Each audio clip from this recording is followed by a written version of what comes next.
appeals to racial, sexual, and religious chauvinism, to rabid nationalist fervor, are beginning not to work. This is who I am, and whether I'm good or bad or achieving or not, all that's learned along the way. Just a ride. We can change it anytime we want. It's only a choice. No effort, no work, no job, no savings of money. I realized that I had the game wrong. That the game was to find out what I already was.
We were saying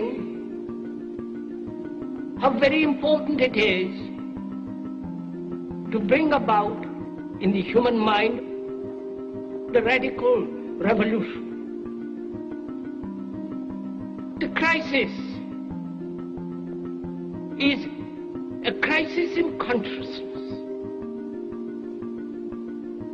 a crisis that cannot anymore accept the old norms, the old patterns, the ancient traditions. And considering what the world is now, with all the misery, conflict, destructive brutality, aggression, and so on,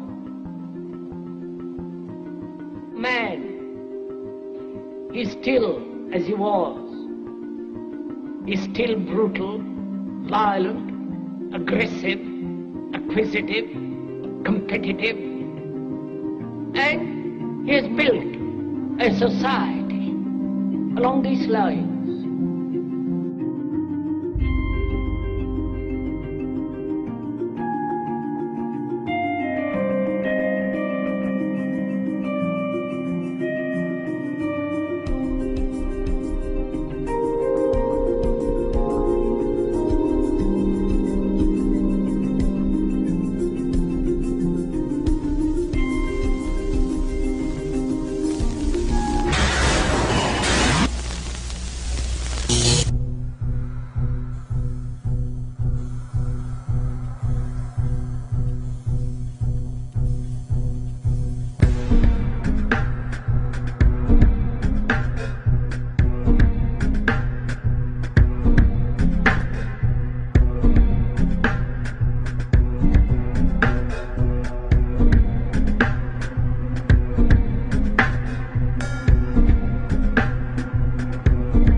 La sociedad hoy está compuesta de una serie de instituciones.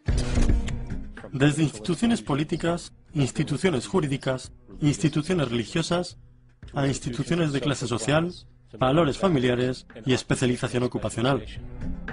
Es obvia la influencia profunda que tienen estas estructuras tradicionalizadas en moldear nuestras perspectivas y entendimientos. Sin embargo, de todas las instituciones sociales a las que somos expuestos, que nos manejan y nos condicionan, parece que no hay un sistema más dado por sentado e incomprendido que el sistema monetario. Tomando proporciones casi religiosas, la institución monetaria establecida existe como una de las formas de fe más incuestionadas que hay. Cómo el dinero es creado, las políticas que lo gobiernan y cómo afecta verdaderamente a la sociedad son intereses que la gran mayoría de la población no registra.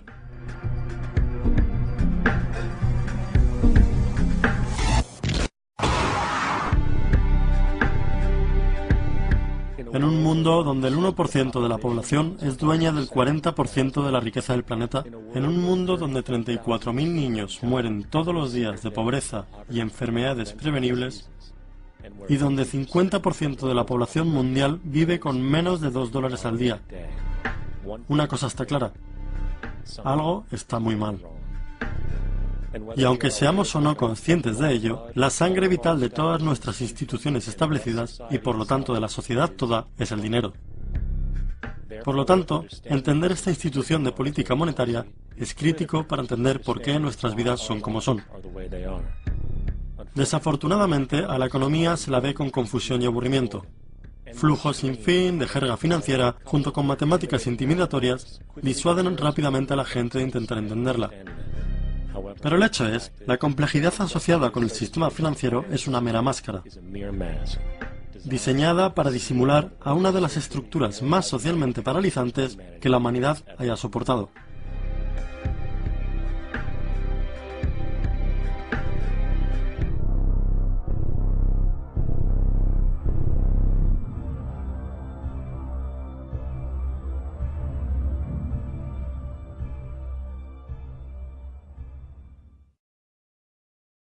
Años atrás, el Banco Central de los Estados Unidos, la Reserva Federal, o Fed, redactó un documento titulado Mecánica Moderna del Dinero. Esta publicación detalló la práctica institucionalizada de la creación del dinero como lo utiliza la Reserva Federal y la red global de bancos comerciales a los que apoya. En la primera página, el documento plantea su objetivo. El propósito de este folleto es describir el proceso básico de la creación de dinero en un sistema bancario de reserva fraccionada. Y luego procede a describir este proceso de reserva fraccionada a través de terminología bancaria variada, que traducido sería algo así.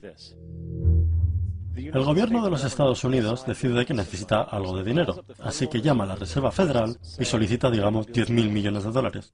La Fed le contesta diciendo, claro, nosotros les compraremos 10.000 millones en bonos del tesoro a ustedes. Entonces, el gobierno toma algunos trozos de papel, les pinta algunos diseños oficiales vistosos y los llama bonos del tesoro. Y les pone un valor a esos bonos por la suma de 10.000 millones de dólares, para luego enviárselos a la Fed. Sucesivamente, la gente de la Fed también hace un montón de piezas de papel imponentes, solo que a estos los llama notas de la Reserva Federal, designando también un valor de 10.000 millones de dólares al total. Luego la Fed toma esas notas y las cambia por los bonos. Una vez que el intercambio está completo, el gobierno toma los 10.000 millones en notas de la Fed y los deposita en una cuenta bancaria. Y con este depósito, las notas en papel se convierten en dinero de curso legal oficialmente, sumando 10.000 millones en la Reserva Monetaria de los Estados Unidos. Y ahí está.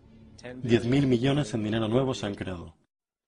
Por supuesto, este ejemplo es una generalización, pues en realidad, esta transacción ocurriría electrónicamente, sin el uso de ningún papel. De hecho, únicamente el 3% de la Reserva Monetaria existe en moneda física. El otro 97% existe esencialmente en computadoras solo. Ahora, los bonos del gobierno son instrumentos de deuda por diseño. Y cuando la Fed compra esos bonos con dinero creado esencialmente del aire, el gobierno en verdad está prometiendo pagarles ese dinero a la Fed. En otras palabras, el dinero se creó de la deuda. Esta paradoja entumecedora de cómo el dinero o valores pueden ser creados de una deuda o un pasivo se hará más clara mientras avanzamos este ejercicio. Entonces, el intercambio se hizo y ahora 10.000 millones de dólares están colocados en la cuenta de un banco comercial. Aquí es donde se pone verdaderamente interesante, pues basado en la práctica de la reserva fraccionada, ese depósito de 10.000 millones de dólares se convierte instantáneamente en parte de las reservas bancarias, como pasa con todos los depósitos. Y respecto a requerimientos de reserva, como lo indica en Mecánica Moderna del Dinero, un banco debe legalmente mantener las reservas requeridas igual a un porcentaje prescrito de sus depósitos. Y entonces cuantifica esto indicando: bajo las reglas actuales, el requerimiento de reserva versus la mayoría de las cuentas operadas es 10%. Esto significa que con un depósito de 10.000 millones de dólares, 10% o 1.000 millones son retenidos como la reserva requerida, mientras los otros 9.000 millones son considerados como una reserva excesiva y se pueden usar como la base para nuevos préstamos. Ahora, es lógico asumir que estos 9.000 millones salen literalmente del depósito existente de 10.000 millones, No obstante, esto no es en verdad el caso. Lo que en realidad pasa es que los 9.000 millones simplemente se crean del aire encima del depósito ya existente de 10.000 millones de dólares. Así es como se expande la reserva monetaria. Como he dicho en mecánica moderna del dinero, por supuesto ellos, los bancos, verdaderamente no pagan los préstamos del dinero que reciben como depósitos. Si así lo hicieran, no se crearía ningún dinero adicional. Lo que hacen cuando hacen préstamos es aceptar pagarés, contratos de préstamo, a cambio de créditos, dinero, en la cuenta operativa del usuario. En otras palabras, los 9.000 millones pueden ser creados de la nada simplemente porque hay una demanda de tales préstamos y porque hay un depósito de 10.000 millones para satisfacer los requerimientos de reserva. Ahora, asumamos que alguien entra a este banco y pide prestados los ahora disponibles 9.000 millones de dólares. Lo más seguro es que lo lleve y lo deposite en su propia cuenta bancaria. Entonces, el proceso se repite, pues ese depósito se convierte en parte de las reservas bancarias. 10% se retiene y 90% de los 9.000 millones, o 8.100 millones, ahora está disponible como nuevo dinero creado para más préstamos. Y por supuesto, esos 8.100 pueden ser prestados y redepositados, creando un adicional de 7.200 millones, otro de 6.500 millones, otro de 5.900 millones, etc. Este ciclo, depósito, creación, dinero, préstamo, técnicamente puede ir hasta el infinito. El resultado del promedio matemático es que cerca de 90.000 millones de dólares se pueden crear encima de los 10.000 millones originales. En otras palabras, por cada depósito que tiene lugar en el sistema bancario, cerca de 9 veces esa suma se puede crear del aire. Money jitters. Ask the obliging Bank of America for a jar of soothing instant money, M-O-N-E-Y, in the form of a convenient personal loan. Así que, ahora que entendemos cómo es creado el dinero por este sistema bancario de reserva fraccionaria, una pregunta lógica pero ilusoria nos viene a la mente. ¿Qué es lo que le da a este nuevo dinero valor? La respuesta, el dinero que ya existe. El nuevo dinero roba valor del dinero ya existente, pues los fondos totales de dinero están siendo incrementados independientemente de la demanda de bienes y servicios. Y como la oferta y demanda define el equilibrio, los precios suben quitándole poder adquisitivo a cada dólar. Esto es generalmente conocido como inflación, y la inflación es esencialmente un impuesto escondido al público. What is the advice that you generally get? And that is inflate the currency. They don't say debase the currency. They don't say devalue the currency. They don't say cheat the people who are saved. They say lower the interest rates. The real deception is when we distort the value of money. When we create money out of thin air, we have no savings, yet there's so-called capital. So my question boils down to this. How in the world can we expect to solve the problems of inflation? That is, the increase in the supply of money with more inflation. Por supuesto, no se puede. El sistema de expansión monetaria de la reserva fraccionaria es inherentemente inflacionario, pues el acto de expandir las reservas monetarias sin haber una expansión proporcional de bienes y servicios en la economía siempre devaluará la moneda. De hecho, la mirada rápida de los valores históricos del dólar versus las reservas monetarias definitivamente reflejan este punto, pues la relación inversa es obvia. Un dólar en 1913 requirió 21,60 dólares en 2007 para igualar valor.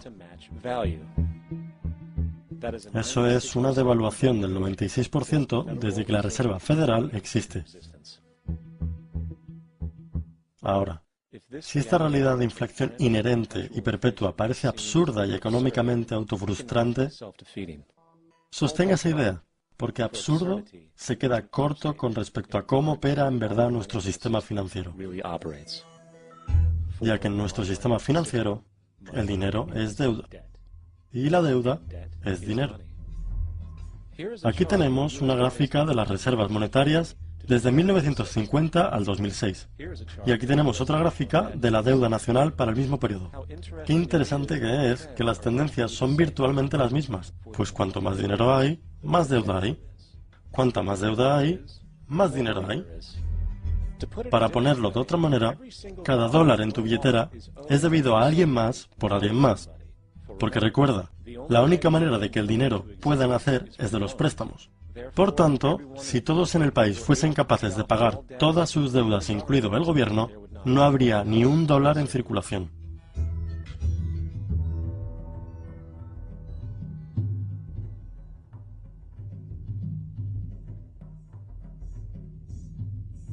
De hecho, la última vez en la historia americana que la deuda nacional se pagó completamente fue en 1835, después de que el presidente Andrew Jackson cerró el Banco Central que precedió a la Reserva Federal. De hecho, la plataforma política entera de Jackson giró esencialmente alrededor de su compromiso de cerrar el Banco Central, declarando en el momento: los esfuerzos descarados que el presente banco hizo para controlar el gobierno son premoniciones del destino que le espera al pueblo americano si son engañados por la perpetuación de esta institución o del establecimiento de cualquiera como esta. Desafortunadamente, este mensaje vivió poco, y los banqueros internacionales tuvieron éxito en instalar otro banco central en 1913, la Reserva Federal. Y mientras exista esta institución, la deuda perpetua está garantizada. Pues bien, hasta ahora hemos discutido la realidad de que el dinero se crea de deuda a través de préstamos. Estos préstamos se basan en las reservas bancarias y las reservas derivan de los depósitos. Y a través de este sistema de reserva fraccionada, cada depósito puede crear 9 veces su valor original. En consecuencia, devaluando las reservas de dinero existentes, elevando los precios en la sociedad. Y como todo este dinero se crea a partir de deuda y se circula al azar a través del comercio, la gente se puede desprender de sus deudas originales. Y existe un desequilibrio donde gente se ve forzada a competir por trabajo para poder atrapar suficiente dinero del circulante para cubrir sus costos de vida. Tan disfuncional y retrógrado como esto pueda parecer, todavía hay una cosa que omitimos en esta ecuación. Y es este elemento de la estructura el que revela la verdadera naturaleza fraudulenta del sistema mismo: la aplicación de interés.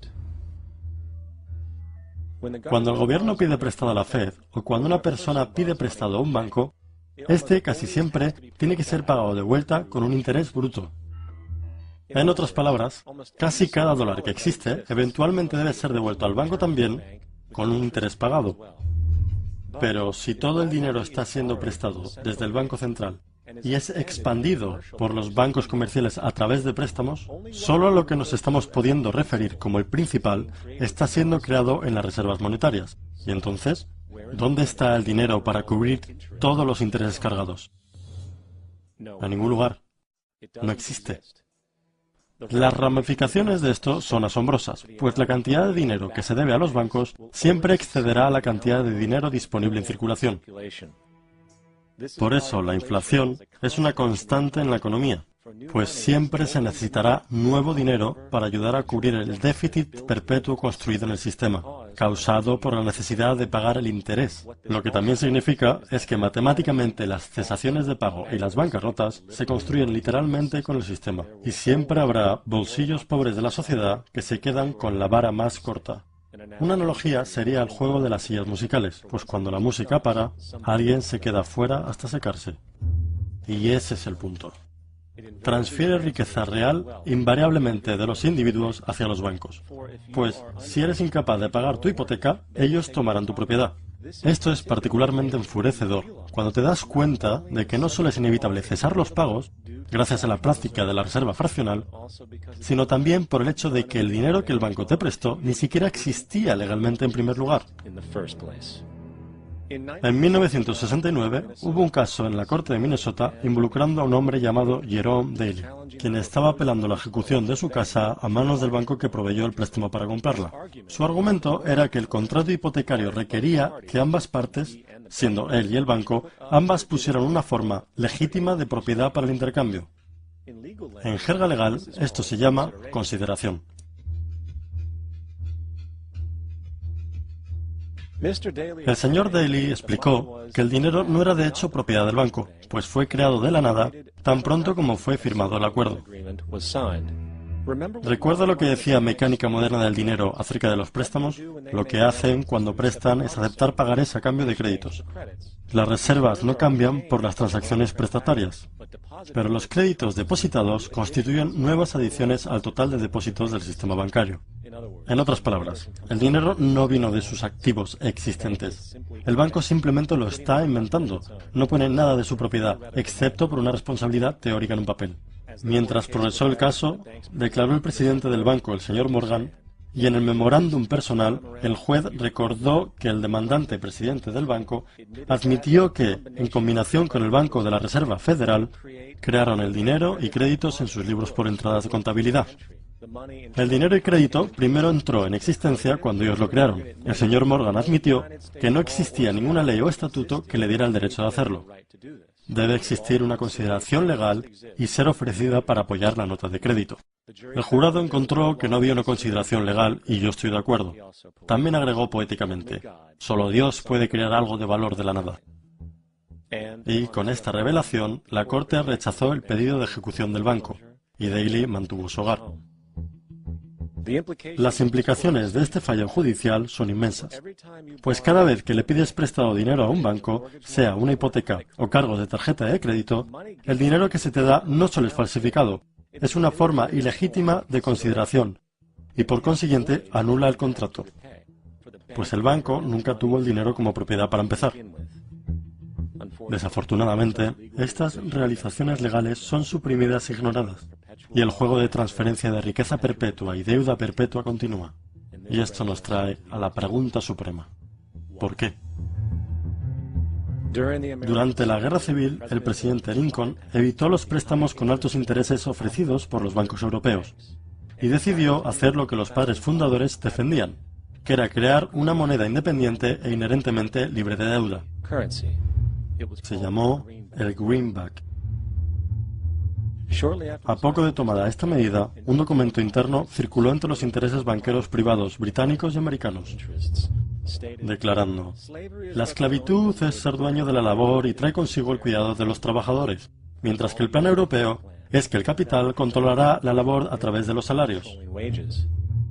Esto puede hacerse controlando el dinero. No se permitirá el greenback, ya que no podemos controlar eso. Esta política de reserva fraccional, perpetrada por la Reserva Federal, que se ha desplegado en la práctica a la gran mayoría de los bancos en el mundo, es de hecho un sistema moderno de esclavitud. Piénsenlo.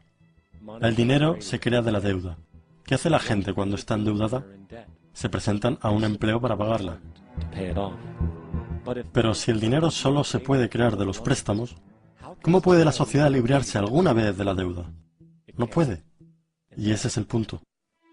Y es el miedo de perder sus activos asociada con la lucha por mantenerse, con la deuda e inflación perpetuas inherentes en el sistema, acrecentado por la escasez inescapable dentro del suministro monetario mismo, creado por el interés que nunca se puede pagar, que mantiene el salario esclavo alineado, corriendo en la rueda de hámster con otros millones, en efecto, dándole poder a un imperio que verdaderamente beneficia solo a la élite en la punta de la pirámide.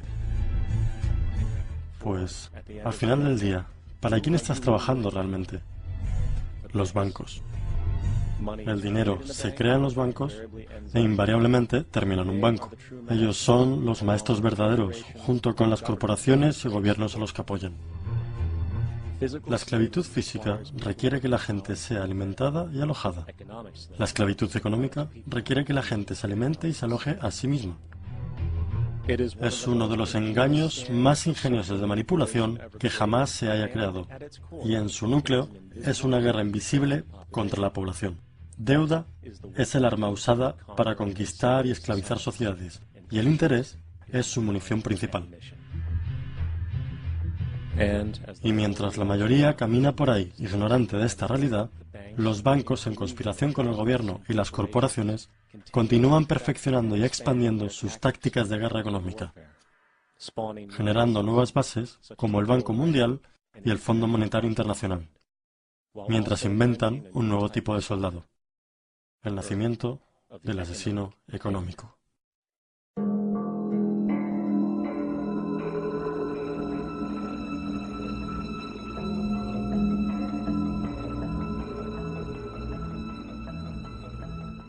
Nosotros, los asesinos económicos, hemos sido realmente los responsables de crear este primer imperio global. Y trabajamos de muchas maneras diferentes. Pero quizás la más común es que identificamos a un país que tiene recursos que nuestras corporaciones codician, como petróleo. Entonces, concretamos un gran préstamo a ese país desde el Banco Mundial o una de sus organizaciones hermanas. Pero el dinero nunca va realmente al país. En cambio, va a nuestras grandes corporaciones para fabricar proyectos de infraestructura en ese país, plantas de energía, parques industriales, puertos, cosas que benefician a unas pocas personas ricas en ese país, además de nuestras corporaciones. Pero en realidad no ayuda a la mayoría de la gente para nada. Sin embargo, esa gente, el país entero, queda soportando una deuda enorme. Es una deuda tan grande que no la pueden pagar. Y eso es parte del plan. No pueden pagarla. Y entonces en algún momento volvemos y les decimos, escuchen, nos deben un montón de dinero, no pueden pagar su deuda, así que véndanos su petróleo muy barato a nuestras compañías petroleras. Permítanos construir una base militar en su país. O envíen tropas en apoyo a las nuestras en algún lugar del mundo como Irak. O voten con nosotros en la próxima votación de las Naciones Unidas. Hacer que privaticen sus compañías eléctricas y que privaticen su sistema de agua corriente y desagües y se los vendan a corporaciones norteamericanas u otras corporaciones multinacionales. Y hay una nube total, y es tan típico la manera en que trabajan el Banco Mundial y el FMI, ellos endeudan a un país, y es una deuda tan grande que no pueden pagar. Y entonces les ofrecemos refinanciar esa deuda y pagar aún más interés. Y tú demandas este quid pro quo, lo que llamas una condicionalidad o buen gobierno, lo que básicamente significa que ellos tienen que vender sus recursos, incluyendo sus servicios sociales, sus compañías públicas, a veces sus sistemas educativos, sus sistemas penales, sus aseguradoras, a corporaciones extranjeras. Y es un doble, triple, cuádruple aniquilamiento. El precedente de asesino económico empezó realmente en los años 50, cuando Mossadegh, elegido democráticamente, que fue elegido en Irán, él fue considerado una esperanza para la democracia, en Oriente Medio y en todo el mundo. Fue el hombre del año en la revista Magazine. Pero una de las cosas que trajo y comenzó a implementar era la idea de que las compañías petroleras extranjeras tenían que pagarle al pueblo iraní mucho más por el petróleo que sacaban de Irán, y el pueblo iraní debería beneficiarse de su propio petróleo. Una política extraña, por supuesto que no nos gustó. Pero teníamos miedo de hacer lo que hacíamos normalmente, que es mandar militares. En su lugar, mandamos a un agente de la CIA, Kermit Roosevelt, pariente de Teddy Roosevelt. Kermit fue con algunos millones de dólares y fue muy efectivo y eficiente, y en un pequeño lapso de tiempo se las arregló para hacer derrocar al Mossadegh y trajo al Shah de Irán para reemplazarlo, quien estuvo siempre a favor de nuestra política petrolera.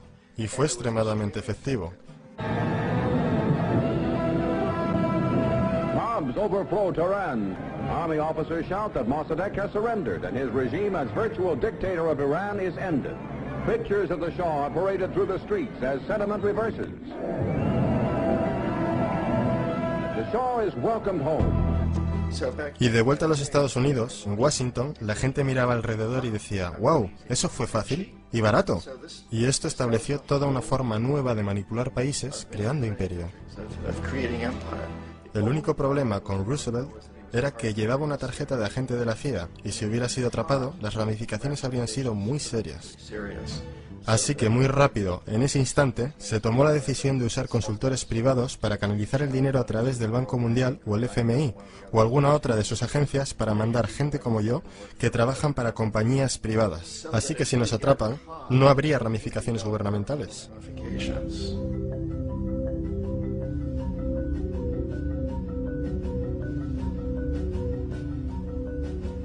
Cuando Arbenz se transformó en el presidente de Guatemala, el país estaba muy sumido bajo los pulgares de la compañía United Fruit y las grandes corporaciones internacionales. Y Arbenz corrió con esta postura que decía, ¿sabes? Nosotros queremos devolver la tierra a la gente. Y una vez asumió el poder, él estaba implementando políticas que harían exactamente eso, darle los derechos de la tierra de vuelta a la gente. A United Fruit no le gustó mucho eso. Y entonces contrataron una firma de relaciones públicas y lanzaron una campaña masiva en los Estados Unidos para convencer a la gente en Estados Unidos, los ciudadanos de los Estados Unidos, la prensa de los Estados Unidos y el Congreso de los Estados Unidos de que Arbenz era una marioneta soviética y que si le permitiésemos mantenerse en el poder, los soviéticos tendrían un punto de apoyo en ese hemisferio. Y en aquella época había un gran temor en la mente de todos, del terror rojo, el terror comunista. Y entonces, para hacer corta una historia larga, de esta campaña de relaciones públicas vino un compromiso de parte de la CIA y los militares para eliminar a este hombre. Y de hecho lo hicimos. Mandamos aviones, mandamos soldados, mandamos chacales, nosotros mandamos todo para eliminarlo. Y lo eliminamos. Y tan pronto como fue removido de su oficina, el nuevo tipo que lo reemplazó reinstauró básicamente todo para las grandes corporaciones internacionales, incluyendo a United Fruit.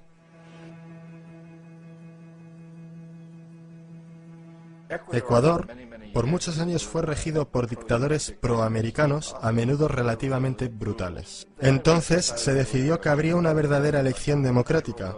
Jaime Roldós se postuló y su principal meta, dijo como presidente, sería asegurar de que los recursos de Ecuador se usarían para ayudar a la gente. Y ganó, de manera aplastante, por más votos de los que nadie ha ganado nunca en Ecuador, y comenzó a implementar estas políticas, para asegurarse de que las ganancias del petróleo fueran a ayudar a la gente. Bueno, a nosotros no nos gustaba esto en los Estados Unidos. Yo fui enviado como uno de varios asesinos económicos para cambiar a Roldós, para corromperlo, para darle la vuelta, para hacerle saber, ya sabes. ¿De acuerdo? Ya sabes. Puedes hacerte muy rico tú y tu familia si juegas nuestro juego. Pero si continúas intentando mantener estas políticas que has prometido, te vas a ir. Él no escuchaba. Fue asesinado. Tan pronto como cayó el avión, todo el área fue acordonada. La única gente a la que se le permitió entrar eran militares de una base americana próxima y algunos militares ecuatorianos. Cuando se lanzó una investigación, 2 de los testigos clave fallecieron en accidentes de tráfico antes que tuvieran la oportunidad de testificar. Un montón de cosas muy extrañas ocurrieron en torno al asesinato de Jaime Roldós. Yo, como la mayoría de la gente que realmente había visto este caso, no tenemos absolutamente ninguna duda de que fue un asesinato. Y por supuesto, en mi posición como asesino económico, yo siempre estuve esperando que algo le pasara a Jaime. Si iba a ser un golpe de estado o un asesinato, yo no estaba seguro, pero que lo iban a cesar sí, porque él no estaba siendo corrompido. Él no se permitía a sí mismo corromperse como nosotros queríamos corromperlo. Omar Torrijos, el presidente de Panamá, era uno de mis favoritos, ¿sabes? Realmente me gustaba, era muy carismático. Él era un tipo que realmente buscaba ayudar a su país. Y cuando quise sobornarlo, corromperlo, él dijo, mira John, me llamaba Juanito.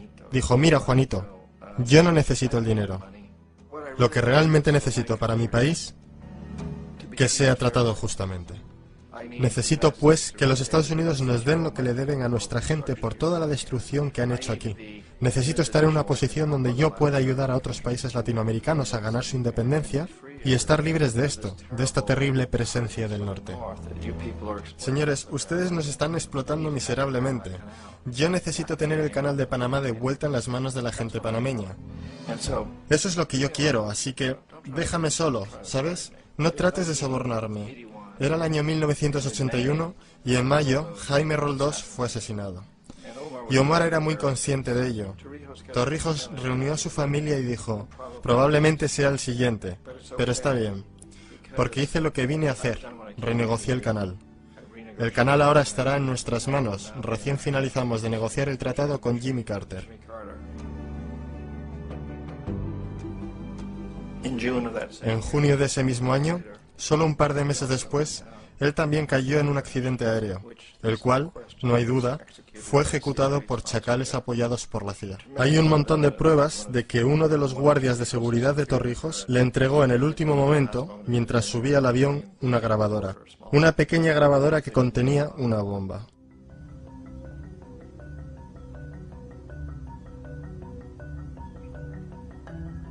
Es interesante para mí cómo este sistema ha continuado de la misma forma por años y años, salvo que el asesino económico se ha vuelto mejor y mejor. Entonces nos las vimos muy recientemente con lo que pasó en Venezuela. En 1998, Hugo Chávez queda electo presidente, siguiendo una línea larga de presidentes que había sido muy corruptos y destruyeron básicamente la economía del país. Y fue elegido Chávez entre todo esto. Chávez se paró frente a los Estados Unidos y lo hizo demandando primariamente que el petróleo venezolano fuera usado para ayudar a los venezolanos. Bueno, No nos gustó eso en los Estados Unidos, así que en 2002 se montó un golpe de Estado, el cual no hay dudas en mi mente, en la mayoría de las mentes de los demás, que la CIA estaba detrás de ese golpe.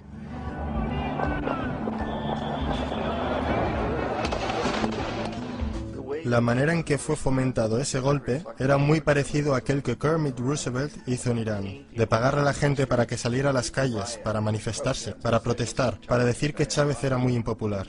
¿Sabes? Si puedes hacer que unos pocos miles de personas hagan eso, la televisión puede hacerlo parecer como que es el país entero y las cosas comienzan a crecer rápidamente, excepto en el caso de Chávez. Él fue lo suficientemente inteligente y la gente lo respaldaba tan fuertemente que lo superaron, el cual fue un momento fenómeno en la historia de América Latina.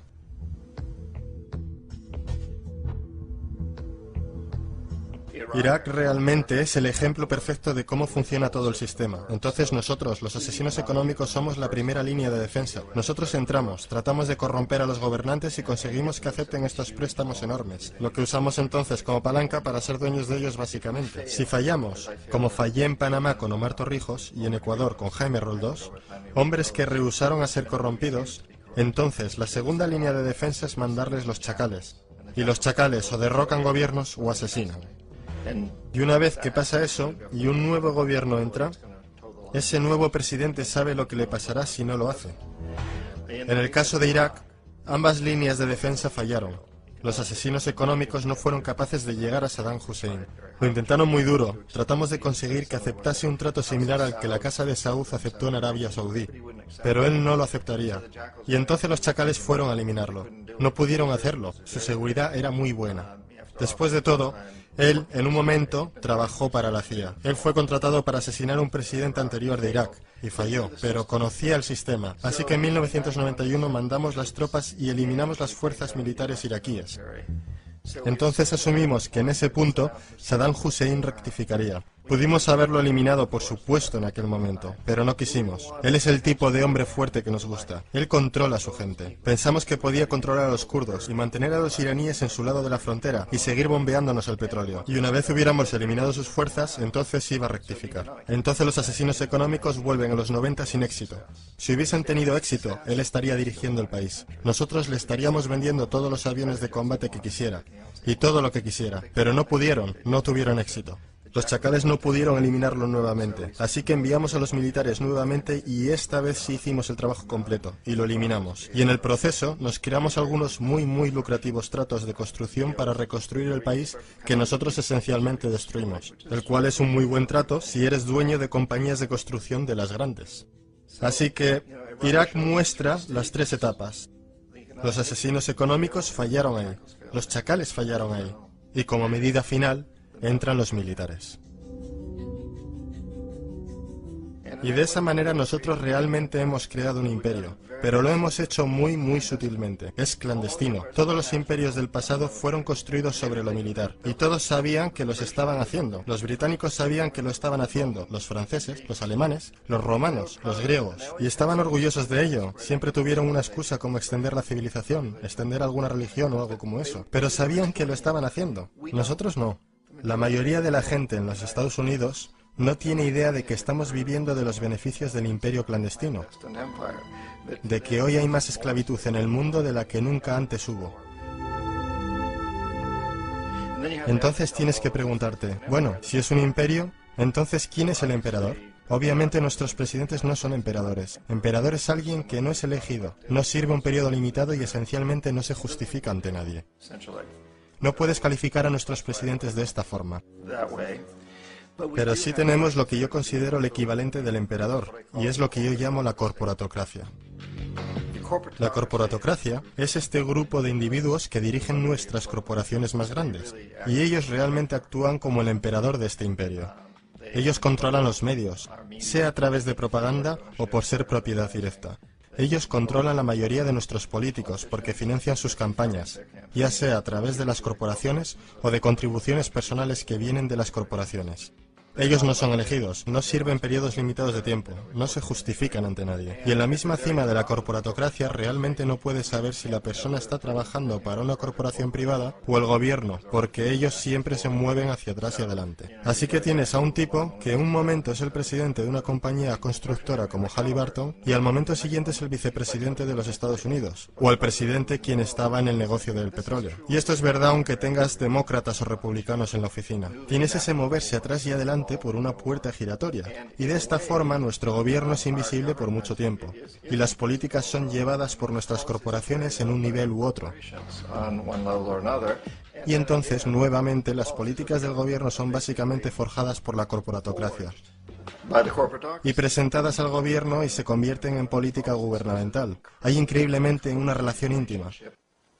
Esto no es un tipo de cosa o teoría conspirativa. Esta gente no se tiene que reunir y conspirar para hacer cosas. Todos ellos trabajan básicamente bajo una asunción primaria, y esta es que deben maximizar las ganancias sin importar los costos sociales o ambientales.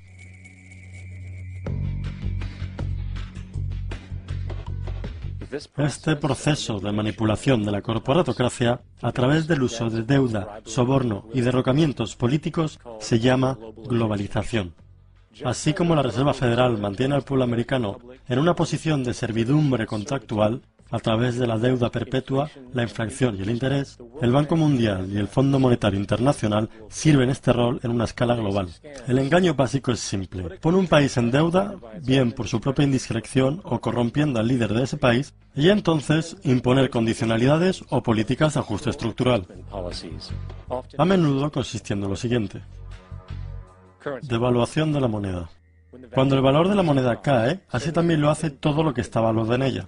Esto hace los recursos indígenas disponibles a países depredadores a una fracción de su valor.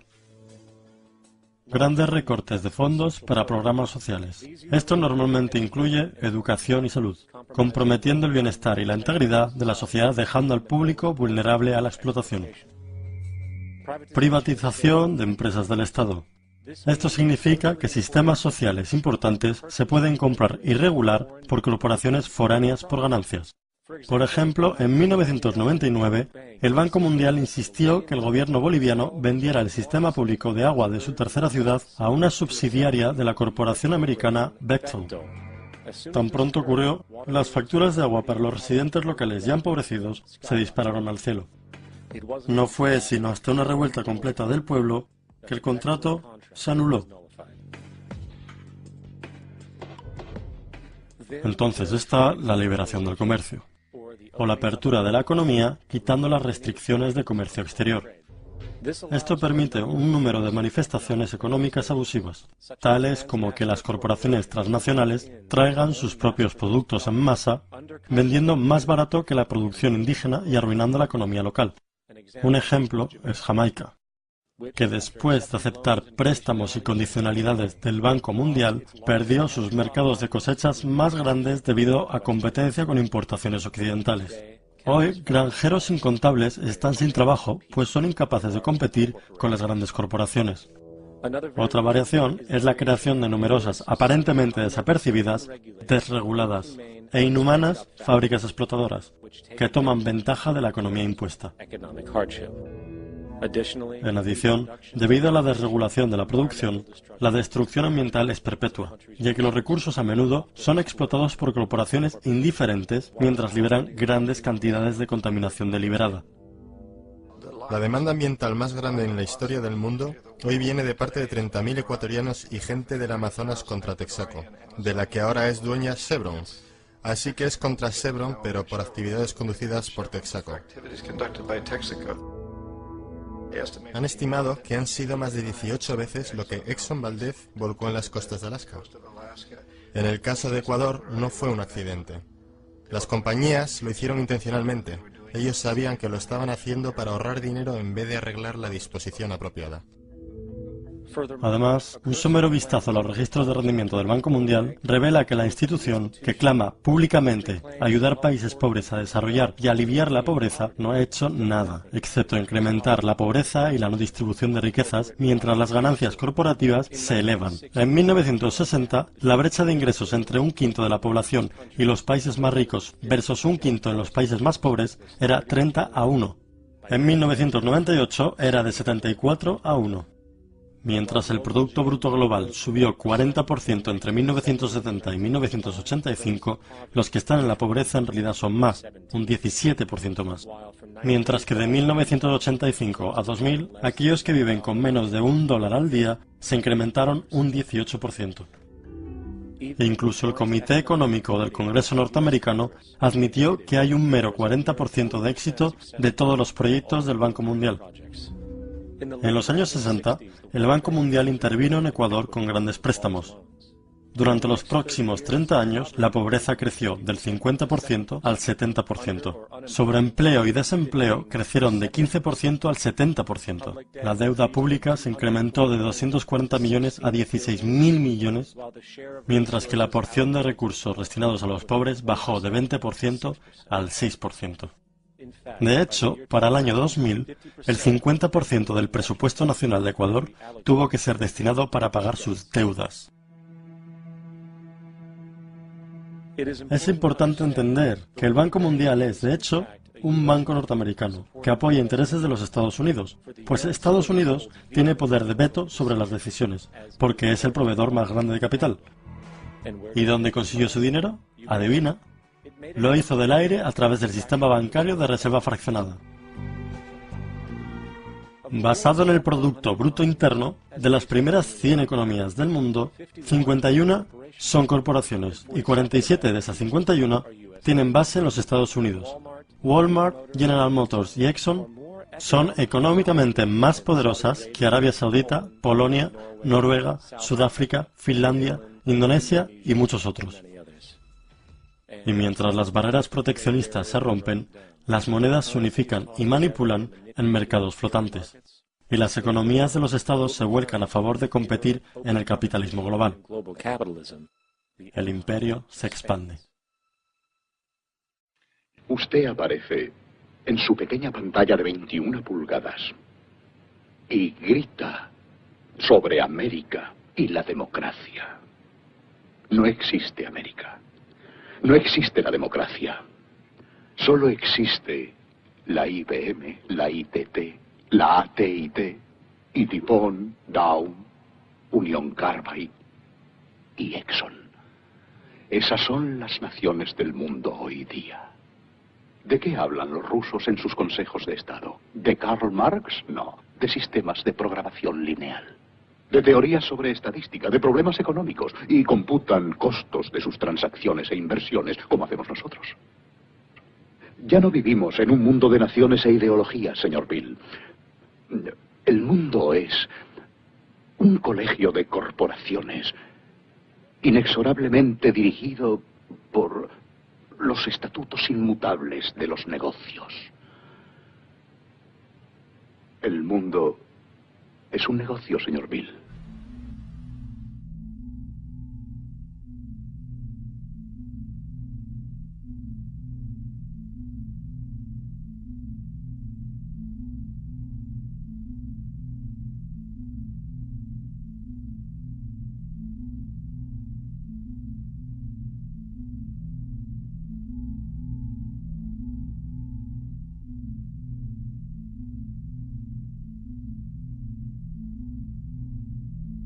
El mundo está siendo tomado por la mano poderosa de los negocios, que dominan los recursos naturales de los que necesitamos vivir, mientras controlan el dinero que necesitamos para obtener estos recursos. El resultado final será un monopolio mundial basado no en la vida humana, sino en poder financiero y corporativo. Y mientras la inequidad crece, naturalmente más y más gente se desespera. Entonces el establishment se vio forzado a buscar una manera de lidiar con cualquiera que desafíe el sistema. Así que dieron a luz al terrorismo. El término terrorista es una distinción vacía, designada para cualquier persona o grupo que elija desafiar lo establecido. Esto no es para que lo confundan con la ficticia Al-Qaeda, que en realidad es el nombre de una base de datos de computadora sobre los Mujahideen, que Estados Unidos apoyaba en los años 80.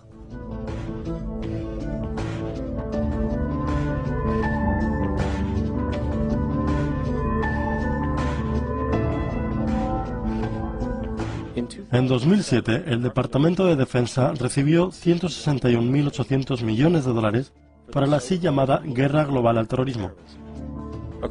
Según el Centro Nacional de Contraterrorismo, en 2004 aproximadamente, 2.000 personas fueron muertas en el mundo por supuestos actos terroristas. De ese número, 70 fueron norteamericanos.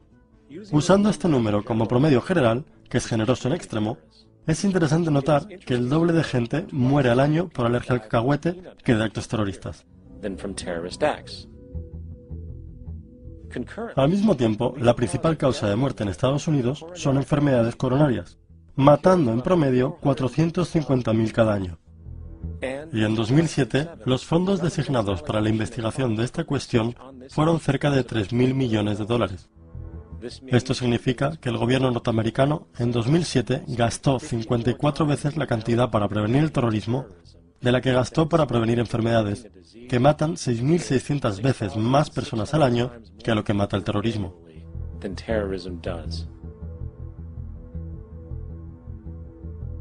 Sin embargo, mientras los nombres terrorismo y Al-Qaeda arbitrariamente se estampan en cada reporte de noticias relacionado con toda acción tomada en contra de intereses de Estados Unidos, el mito se ensancha.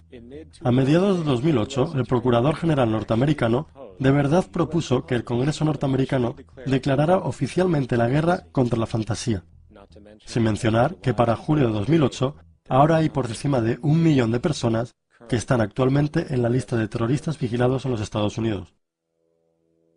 Estas así llamadas medidas antiterrorismo, por supuesto, no tienen nada que ver con protección social, y todo que ver con preservar lo establecido entre el creciente sentimiento antiamericano en ambos ambientes, internacional y doméstico, y el cual está legítimamente fundado en la expansión avara del imperio corporativo que está explotando el mundo.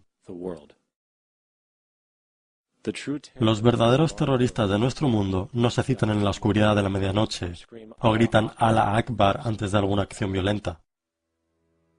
Los verdaderos terroristas de nuestro mundo visten trajes de $5.000 y trabajan en las posiciones más altas de las finanzas, del gobierno y de los negocios. Entonces, ¿qué hacemos? ¿Cómo detenemos un sistema de avaricia y corrupción que tiene tanto poder e inercia? ¿Cómo detenemos esta conducta grupal aberrante que no siente compasión de, por decir, los millones masacrados en Irak y Afganistán, para que la corporatocracia controle recursos energéticos y producción de opio para las ganancias de Wall Street?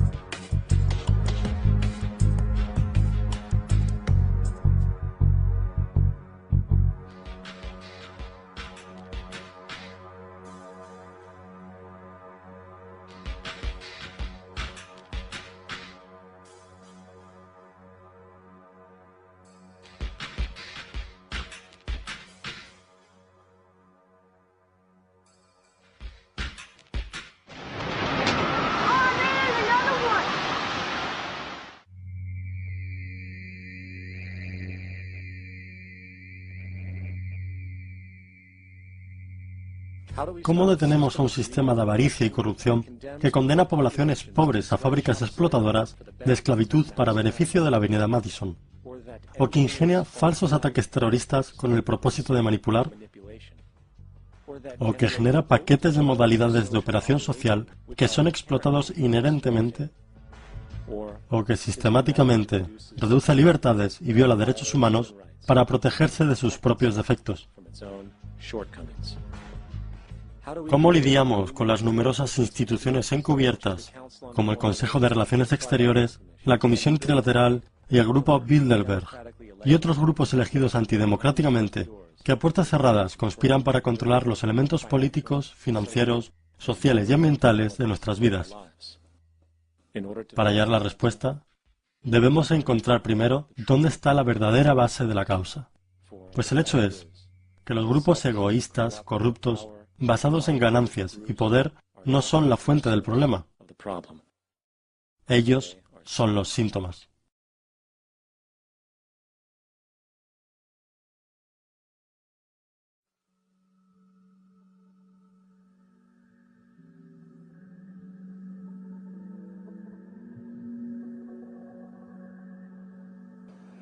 Mi nombre es Jack Fresco. Soy un diseñador industrial e ingeniero social. Estoy muy interesado en la sociedad y en el desarrollo de un sistema que pueda ser sostenible para todas las personas. Primero, que la palabra corrupción es una invención monetaria, esa conducta aberrante, conducta que es destructiva para el bienestar de la gente. Bueno, tú estás lidiando con conducta humana, y la conducta humana aparece ambientalmente determinada, lo que significa que si fuiste criado por un indígena semínola desde el nacimiento y nunca viste nada más, retendrás ese sistema de valores. Y lo mismo va para las naciones, individuos, familias que tratan de adoctrinar a sus hijos en su particular fe en su país y los hacen sentir como si fueran parte de ello. Y construyen una sociedad que llaman establecida. Ellos establecieron un punto de vista trabajable e intentan perpetuar eso, cuando en realidad todas las sociedades son emergentes, no establecidas, que combaten las nuevas ideas que podrían interferir con el establishment. Los gobiernos tratan de interferir con lo que les mantiene en el poder. La gente no es elegida a un cargo político para cambiar las cosas. Ellas están puestas ahí para mantener las cosas de la manera que están. Como ves, las bases de la corrupción están en nuestra sociedad. Déjame aclararlo.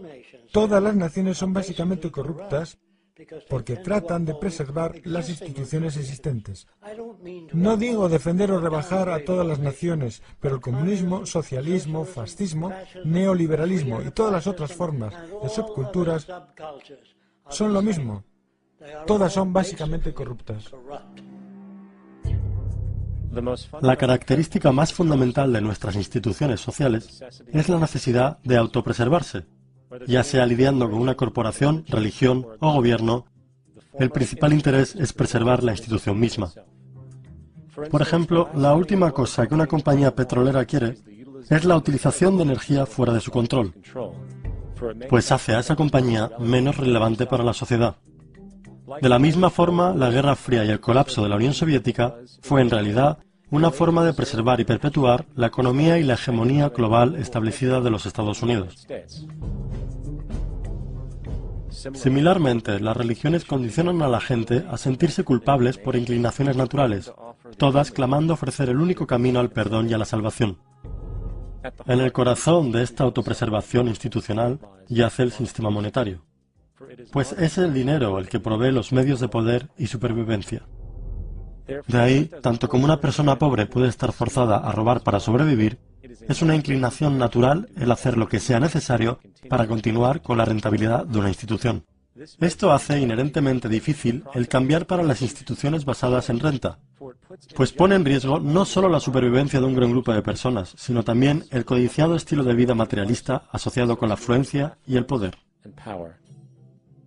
Por consiguiente, la necesidad paralizante de preservar una institución, sin importar su relevancia social, está grandemente arraigada en la necesidad de dinero o ganancia.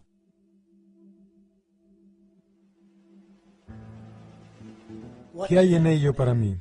Es lo que piensa la gente. Y si un hombre hace dinero vendiendo cierto producto, ahí es donde va a pelear la existencia de otro producto que pueda amenazar su institución. En consecuencia, la gente no puede ser justa y la gente no confía en nadie. Un hombre se acercará y te dirá: tengo la casa que justo estás buscando. Él es un vendedor. Cuando un doctor dice: yo creo que hay que extirpar el riñón, yo no sé si está tratando de pagar un yate o que hay que extirpar el riñón. Es difícil confiar en la gente en un sistema monetario. Si entras a mi tienda y yo dijera, esta lámpara que tengo es muy buena, pero la de al lado es mucho mejor, no estaría en negocios mucho tiempo, no funcionaría. Si yo fuera ético, no funcionaría. Entonces, cuando decimos que a la industria le importa a la gente, eso no es verdad. Ellos no pueden costear el ser éticos. Así que tu sistema no está diseñado para servir el bienestar de la gente. Si todavía no entiendes que no habría falta de puestos de trabajo si realmente les importara a la gente. A la industria no le importa. Ellos solo contratan personas porque no ha sido automatizado todavía. Así que no hablemos de decencia y ética. No podemos costearlo y continuar el negocio. Es importante señalar que sin importar si el sistema social es fascista, socialista, capitalista o comunista, el mecanismo que yace debajo es todavía el dinero, trabajo y competencia. La China comunista no es menos capitalista que los Estados Unidos. La única diferencia es el grado en el cual el Estado interviene en las empresas. La realidad es que el monetaritismo, por decirlo así, es el mecanismo verdadero que guía los intereses de todos los países en el planeta. La variación más agresiva y en consecuencia dominante de este monetaritismo es el sistema de libre empresa. La perspectiva fundamental, como publicaron los primeros economistas de libre mercado, como Adam Smith, es que el interés personal y la competición lleva a la prosperidad social, ya que el acto de competir crea incentivo, el que motiva a la gente a perseverar. No obstante, de lo que no se habla es cómo una economía basada en la competencia invariablemente lleva a la corrupción estratégica y la consolidación del poder y la riqueza, estratificación social, parálisis tecnológica, abuso laboral y, por último, a una forma encubierta de dictadura gubernamental de la élite rica. La palabra corrupción a menudo es definida como perversión moral. Si una compañía vuelca desperdicios tóxicos en el océano para ahorrar dinero, la mayoría de la gente reconoce esto como comportamiento corrupto. De forma más sutil, cuando Walmart se muda a un pueblo pequeño y fuerza a los negocios pequeños a cerrar puesto que no pueden competir, un área gris emerge. Pues, ¿qué es lo que Walmart está haciendo exactamente mal? ¿Por qué deberían importarles a las organizaciones de madres y padres que destruyen? Aún más sutilmente, cuando una persona es despedida porque una máquina nueva ha sido creada que puede hacer el trabajo por menos dinero, la gente tiende a aceptar eso como así son las cosas, sin ver la inherente corrupción inhumana de tal acción. Porque el hecho es que aunque sea volcar desperdicios, tener una empresa monopolio o reducir la fuerza obrera, el motivo es el mismo: ganancias. Son todos diferentes grados del mismo mecanismo de autopreservación, el cual siempre pone el bienestar de la gente segundo de la ganancia monetaria. De ahí que la corrupción no es algún subproducto del monetaritismo, es la mismísima base. Y mientras muchas personas están enterados de esta tendencia en alguna medida, la mayoría permanece ingenua a las amplias ramificaciones de tener tal mecanismo egoísta como mentalidad guía en la sociedad. Internal documents show that after this company positively, absolutely knew that they had a medication that was infected with the AIDS virus. El gobierno pide prestado a la Fed, o cuando una persona pide prestado a un banco, este casi siempre tiene que ser pagado de vuelta con un interés bruto. En otras palabras, casi cada dólar que existe eventualmente debe ser devuelto al banco también con un interés pagado.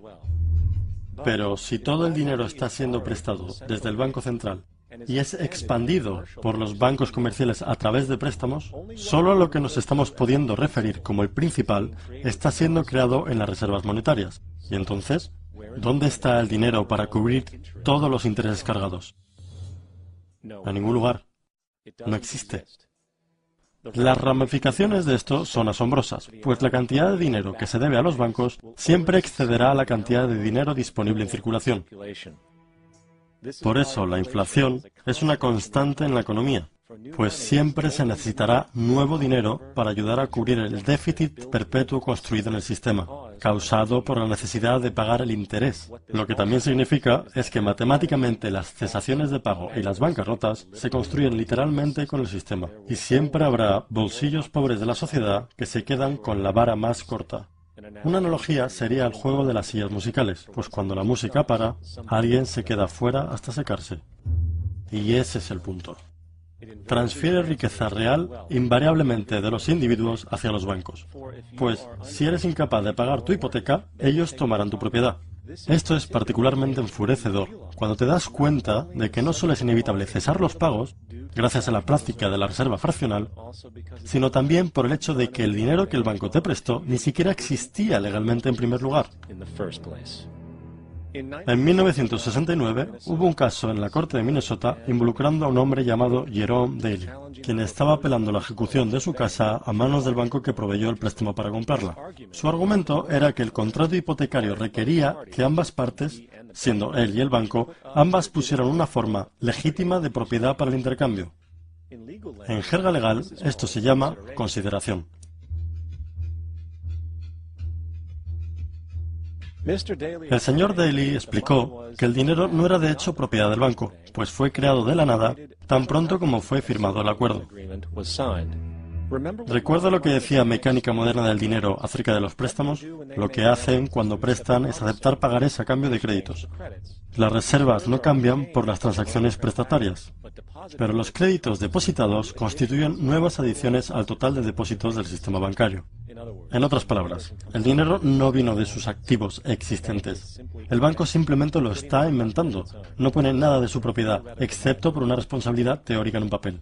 Mientras progresó el caso, declaró el presidente del banco, el señor Morgan, y en el memorándum personal, el juez recordó que a lo que mata el terrorismo.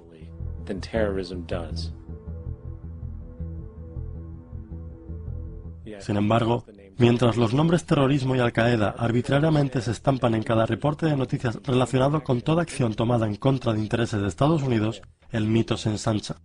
A mediados de 2008, el Procurador General norteamericano de verdad propuso que el Congreso norteamericano declarara oficialmente la guerra contra la fantasía, sin mencionar que para julio de 2008 ahora hay por encima de 1 millón de personas que están actualmente en la lista de terroristas vigilados en los Estados Unidos.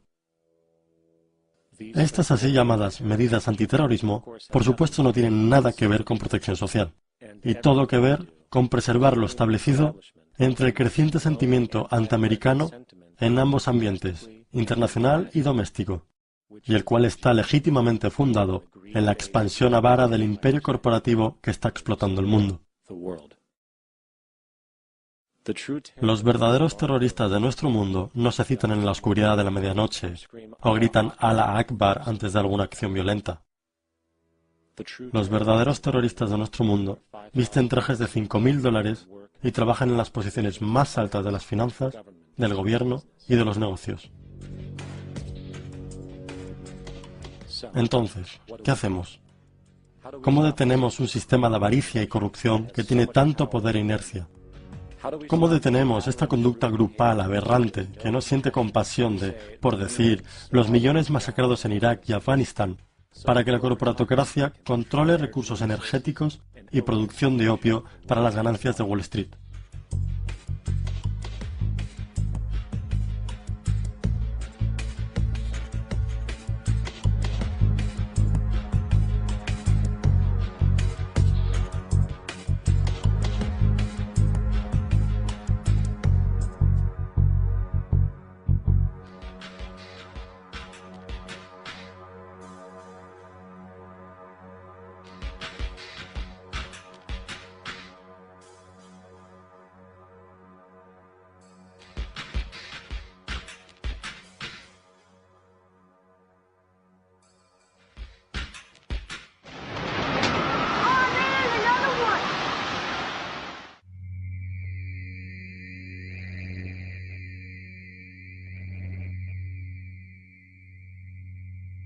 ¿Cómo detenemos a un sistema de avaricia y corrupción que condena a poblaciones pobres a fábricas explotadoras de esclavitud para beneficio de la avenida Madison?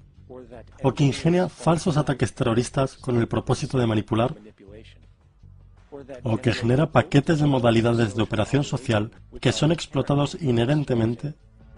o que en periodos limitados de tiempo, no se justifican ante nadie. Y en la misma cima de la corporatocracia realmente no puedes saber si la persona está trabajando para una corporación privada o el gobierno, porque ellos siempre se mueven hacia atrás y adelante. Así que tienes a un tipo que en un momento es el presidente de una compañía constructora como Halliburton y al momento siguiente es el vicepresidente de los Estados Unidos, o el presidente quien estaba en el negocio del petróleo. Y esto es verdad aunque tengas demócratas o republicanos en la oficina. Tienes ese moverse atrás y adelante por una puerta giratoria, y de esta forma nuestro gobierno es invisible por mucho tiempo, y las políticas son llevadas por nuestras corporaciones en un nivel u otro. Y entonces, nuevamente, las políticas del gobierno son básicamente forjadas por la corporatocracia y presentadas al gobierno y se convierten en política gubernamental. Hay increíblemente una relación íntima. Esto no es un tipo de cosa o teoría conspirativa. Esta gente no se tiene que reunir y conspirar para hacer cosas. Todos ellos trabajan básicamente bajo una asunción primaria, y esta es que deben maximizar las ganancias sin importar los costos sociales o ambientales.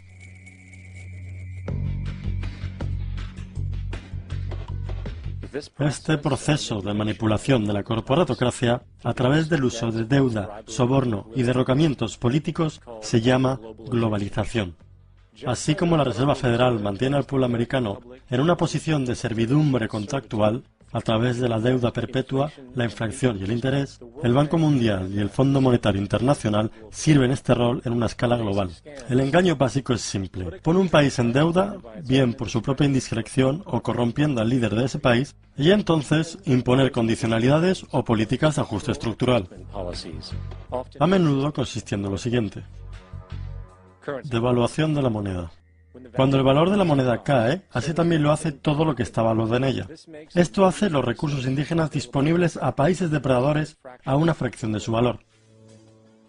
Grandes recortes de fondos para programas sociales. Esto normalmente incluye educación y salud, comprometiendo el bienestar y la integridad de la sociedad, dejando al público vulnerable a la explotación. Privatización de empresas del Estado. Esto significa que sistemas sociales importantes se pueden comprar y regular por corporaciones foráneas por ganancias. Por ejemplo, en 1999, el Banco Mundial insistió que el gobierno boliviano vendiera el sistema público de agua de su tercera ciudad a una subsidiaria de la corporación americana Bechtel. Tan pronto ocurrió, las facturas de agua para los residentes locales ya empobrecidos se dispararon al cielo. No fue sino hasta una revuelta completa del pueblo que el contrato se anuló. Entonces está la liberación del comercio, o la apertura de la economía quitando las restricciones. Años atrás, el Banco Central de los Estados Unidos, la Reserva Federal, o Fed, redactó un documento titulado Mecánica Moderna del Dinero. Esta publicación detalló la práctica institucionalizada de la creación del dinero como lo utiliza la Reserva Federal y la red global de bancos comerciales a los que apoya. En la primera página, el documento plantea su objetivo. El propósito de este folleto es describir el proceso básico de la creación de dinero en un sistema bancario de reserva fraccionada. Y luego procede a describir este proceso de reserva fraccionada a través de terminología bancaria variada, que traducido sería algo así. El gobierno de los Estados Unidos decide que necesita algo de dinero, así que llama a la Reserva Federal y solicita, digamos, 10.000 millones de dólares. La Fed le contesta diciendo, claro, nosotros les compraremos 10.000 millones en bonos del Tesoro a ustedes. Entonces, el gobierno toma algunos trozos de papel, les pinta algunos diseños oficiales vistosos y los llama bonos del Tesoro. Y les pone un valor a esos bonos por la suma de 10.000 millones de dólares, para luego enviárselos a la Fed. Sucesivamente, la gente de la Fed también hace un montón de piezas de papel imponentes, solo que a estos los llama notas de la Reserva Federal, designando también un valor de 10.000 millones de dólares al total. Luego la Fed toma esas notas y las cambia por los bonos. Una vez que el intercambio está completo, el gobierno toma los 10.000 millones en notas de la Fed y los deposita en una cuenta bancaria. Y con este depósito, las notas en papel se convierten en dinero de curso legal oficialmente, sumando 10.000 millones a la Reserva Monetaria de los Estados Unidos. Y ahí está. 10.000 millones en dinero nuevo se han creado. Por supuesto, este ejemplo es una generalización, pues en realidad, esta transacción ocurriría electrónicamente, sin el uso de ningún papel. De hecho, únicamente el 3% de la reserva monetaria existe en moneda física. El otro 97% existe esencialmente en computadoras solo. Ahora, los bonos del gobierno son instrumentos de deuda por diseño. Y cuando la Fed compra esos bonos con dinero creado esencialmente del aire, el gobierno en verdad está prometiendo pagarles ese dinero a la Fed. En otras palabras, el dinero se creó de la deuda. Esta paradoja entumecedora de cómo el dinero o valores pueden ser creados de una deuda o un pasivo se hará más clara mientras avanzamos este ejercicio. Entonces, el intercambio se hizo y ahora 10.000 millones de dólares están colocados en la cuenta de un banco comercial. Aquí es donde se pone verdaderamente interesante, pues basado en la práctica de la reserva fraccionada, ese depósito de 10.000 millones de dólares se convierte instantáneamente en parte de las reservas bancarias, como pasa con todos los depósitos. Y respecto a requerimientos de reserva, como lo indica en Mecánica Moderna del Dinero, un banco debe legalmente mantener las reservas requeridas igual a un porcentaje prescrito de sus depósitos. Y entonces cuantifica esto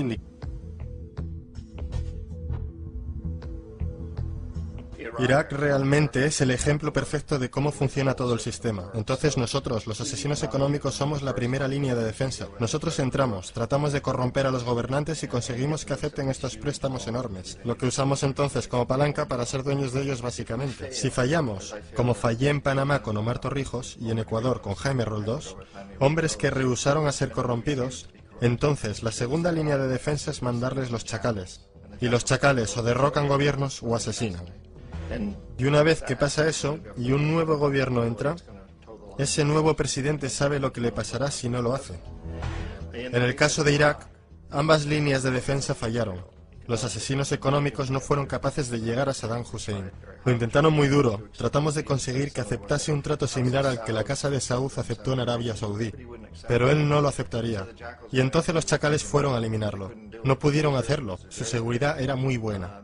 Después de todo, él, en un momento, trabajó para la CIA. Él fue contratado para asesinar a un presidente anterior de Irak, y falló, pero conocía el sistema. Así que en 1991 mandamos las tropas y eliminamos las fuerzas militares iraquíes. Entonces asumimos que en ese punto Saddam Hussein rectificaría. Pudimos haberlo eliminado, por supuesto, en aquel momento, pero no quisimos. Él es el tipo de hombre fuerte que nos gusta. Él controla a su gente. Pensamos que podía controlar a los kurdos y mantener a los iraníes en su lado de la frontera y seguir bombeándonos el petróleo. Y una vez hubiéramos eliminado sus fuerzas, entonces iba a rectificar. Entonces los asesinos económicos vuelven a los 90 sin éxito. Si hubiesen tenido éxito, él estaría dirigiendo el país. Nosotros le estaríamos vendiendo todos los aviones de combate que quisiera y todo lo que quisiera, pero no pudieron, no tuvieron éxito. Los chacales no pudieron eliminarlo nuevamente, así que enviamos a los militares nuevamente y esta vez sí hicimos el trabajo completo, y lo eliminamos. Y en el proceso nos creamos algunos muy lucrativos tratos de construcción para reconstruir el país que nosotros esencialmente destruimos, el cual es un muy buen trato si eres dueño de compañías de construcción de las grandes.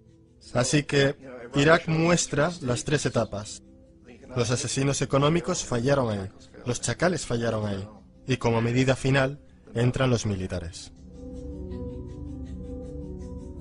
Y de esa manera nosotros realmente hemos creado un imperio, pero lo hemos hecho muy sutilmente. Es clandestino. Todos los imperios del pasado fueron construidos sobre lo militar, y todos sabían que los estaban haciendo. Los británicos sabían que lo estaban haciendo, los franceses, los alemanes, los romanos, los griegos, y estaban orgullosos de ello. Siempre tuvieron una excusa como extender la civilización, extender alguna religión o algo como eso, pero sabían que lo estaban haciendo. Nosotros no.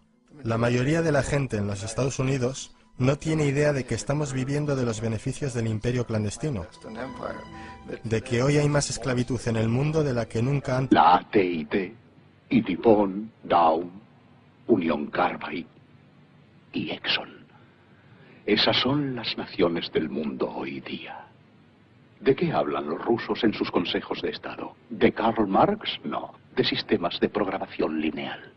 De teorías sobre estadística, de problemas económicos, y computan costos de sus transacciones e inversiones, como hacemos nosotros.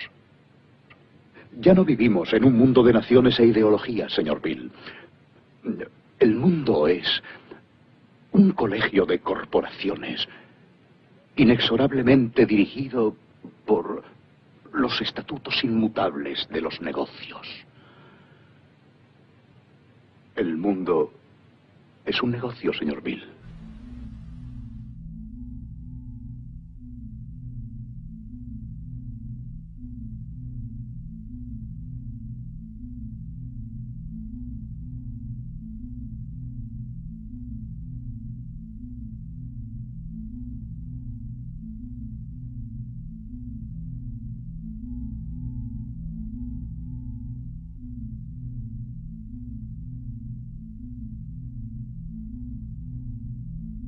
El mundo está siendo tomado por la mano poderosa de los negocios, que dominan los recursos naturales de los que necesitamos vivir, mientras controlan el dinero que necesitamos para obtener estos recursos.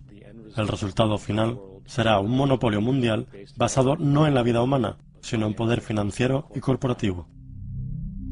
Y mientras la inequidad crece, naturalmente más y más gente se desespera. Entonces el establishment se vio forzado a buscar una manera de lidiar con cualquiera que desafíe el sistema. Así que dieron a luz al terrorismo. El término terrorista es una distinción vacía, designada para cualquier persona o grupo que elija desafiar lo establecido. Esto no es para que lo confundan con la ficticia Al-Qaeda, que en realidad es el nombre de una base de datos de computadora sobre los Mujahideen, que Estados Unidos apoyaba en los años 80.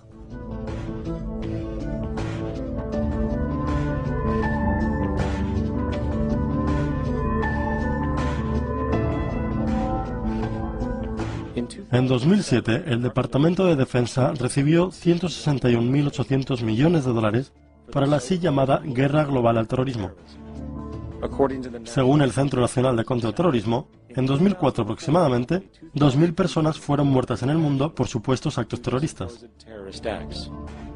De ese número, 70 fueron norteamericanos. Usando este número como promedio general, que es generoso en extremo, es interesante notar que el doble de gente muere al año por alergia al cacahuete que de actos terroristas. Disponibles a países depredadores a una fracción de su valor. Grandes recortes de fondos para programas sociales. Esto normalmente incluye educación y salud, comprometiendo el bienestar y la integridad de la sociedad, dejando al público vulnerable a la explotación. Privatización de empresas del Estado. Esto significa que sistemas sociales importantes se pueden comprar y regular por corporaciones foráneas por ganancias. Por ejemplo, en 1999, el Banco Mundial insistió que el gobierno boliviano vendiera el sistema público de agua de su tercera ciudad a una subsidiaria de la corporación americana Bechtel. Tan pronto ocurrió, las facturas de agua para los residentes locales ya empobrecidos se dispararon al cielo. No fue sino hasta una revuelta completa del pueblo que el contrato se anuló. Entonces está la liberación del comercio, o la apertura de la economía quitando las restricciones de comercio exterior. Esto permite un número de manifestaciones económicas abusivas, tales como que las corporaciones transnacionales traigan sus propios productos en masa, vendiendo más barato que la producción indígena y arruinando la economía local. Un ejemplo es Jamaica, que después de aceptar préstamos y condicionalidades del Banco Mundial, perdió sus mercados de cosechas más grandes debido a competencia con importaciones occidentales. Hoy, granjeros incontables están sin trabajo, pues son incapaces de competir con las grandes corporaciones. Otra variación es la creación de numerosas, aparentemente desapercibidas, desreguladas e inhumanas fábricas explotadoras, que toman ventaja de la economía impuesta. En adición, debido a la desregulación de la producción, la destrucción ambiental es perpetua, ya que los recursos a menudo son explotados por corporaciones indiferentes mientras liberan grandes cantidades de contaminación deliberada. La demanda ambiental más grande en la historia del mundo hoy viene de parte de 30.000 ecuatorianos y gente del Amazonas contra Texaco, de la que ahora es dueña Chevron. Así que es contra Chevron, pero por actividades conducidas por Texaco. Han estimado que han sido más de 18 veces lo que Exxon Valdez volcó en las costas de Alaska. En el caso de Ecuador no fue un accidente. Las compañías lo hicieron intencionalmente. Ellos sabían que lo estaban haciendo para ahorrar dinero en vez de arreglar la disposición apropiada. Además, un somero vistazo a los registros de rendimiento del Banco Mundial revela que la institución, que clama públicamente ayudar países pobres a desarrollar y aliviar la pobreza, no ha hecho nada, excepto incrementar la pobreza y la no distribución de riquezas, mientras las ganancias corporativas se elevan. En 1960, la brecha de ingresos entre un quinto de la población y los países más ricos versus un quinto en los países más pobres era 30-1. Aquí tenemos una gráfica de las reservas monetarias desde 1950 al 2006. Y aquí tenemos otra gráfica de la deuda nacional para el mismo periodo. Qué interesante que es que las tendencias son virtualmente las mismas, pues cuanto más dinero hay, más deuda hay. Cuanta más deuda hay, más dinero hay. Para ponerlo de otra manera, cada dólar en tu billetera es debido a alguien más por alguien más. Porque recuerda, la única manera de que el dinero pueda nacer es de los préstamos. Por tanto, si todos en el país fuesen capaces de pagar todas sus deudas, incluido el gobierno, no habría ni un dólar en circulación.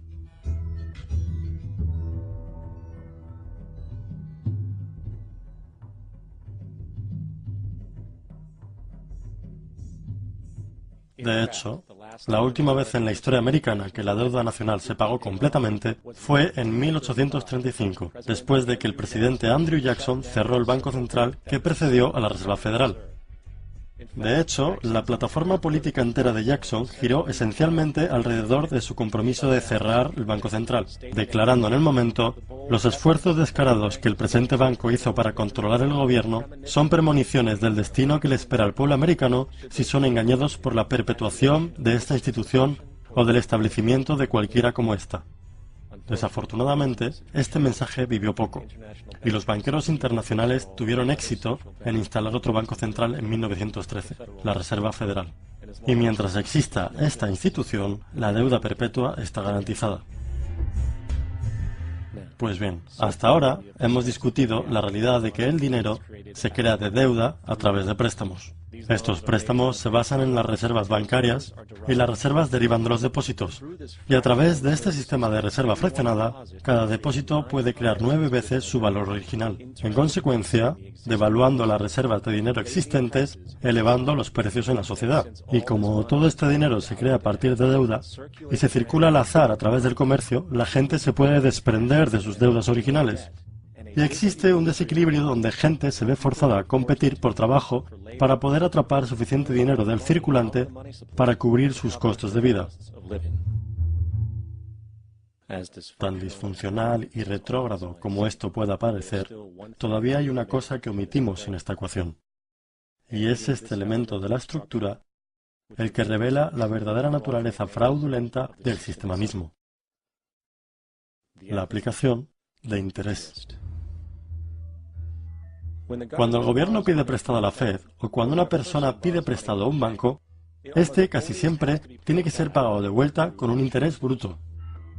En otras palabras, casi cada dólar que existe eventualmente debe ser devuelto al banco también con un... Pero si continúas intentando mantener estas políticas que has prometido, te vas a ir. Él no escuchaba. Fue asesinado. Tan pronto como cayó el avión, todo el área fue acordonada. La única gente a la que se le permitió entrar eran militares de una base americana próxima y algunos militares ecuatorianos. Cuando se lanzó una investigación, 2 de los testigos clave fallecieron en accidentes de tráfico antes que tuvieran la oportunidad de testificar. Un montón de cosas muy extrañas ocurrieron en torno al asesinato de Jaime Roldós. Yo, como la mayoría de la gente que realmente había visto este caso, no tenemos absolutamente ninguna duda de que fue un asesinato. Y por supuesto, en mi posición como asesino económico, yo siempre estuve esperando que algo le pasara a Jaime. Si iba a ser un golpe de estado o un asesinato, yo no estaba seguro, pero que lo iban a cesar sí, porque él no estaba siendo corrompido. Él no se permitía a sí mismo corromperse como nosotros queríamos corromperlo. Omar Torrijos, el presidente de Panamá, era uno de mis favoritos, ¿sabes? Realmente me gustaba. Era muy carismático. Él era un tipo que realmente buscaba ayudar a su país. Y cuando quise sobornarlo, corromperlo, él dijo: mira, John, me llamaba Juanito. Dijo: mira, Juanito, yo no necesito el dinero.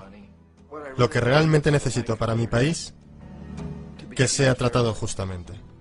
Necesito, pues, que los Estados Unidos nos den lo que le deben a nuestra gente por toda la destrucción que han hecho aquí. Necesito estar en una posición donde yo pueda ayudar a otros países latinoamericanos a ganar su independencia y estar libres de esto, de esta terrible presencia del norte. Señores, ustedes nos están explotando miserablemente. Yo necesito tener el canal de Panamá de vuelta en las manos de la gente panameña. Eso es lo que yo quiero, así que déjame solo, ¿sabes? No trates de sobornarme. Era el año 1981 y en mayo Jaime Roldós fue asesinado. Y Omar era muy consciente de ello. Torrijos reunió a su familia y dijo: probablemente sea el siguiente, pero está bien, porque hice lo que vine a hacer, renegocié el canal. El canal ahora estará en nuestras manos. Recién finalizamos de negociar el tratado con Jimmy Carter.